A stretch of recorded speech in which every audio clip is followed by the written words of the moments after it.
നിന്റെ ആത്മബലിയുടെ ഓർമ്മയും അനുസ്മരണവുമാണ് വിശുദ്ധ കുരിശും വിശുദ്ധ കുർബാനയും. പലപ്പോഴും എനിക്കവ വെല്ലുവിളിയാണ്.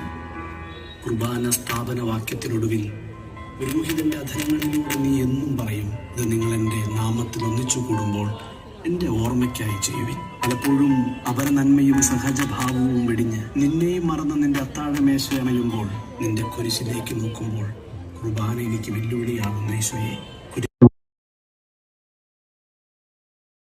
എന്നെ സഹായിക്കണേ.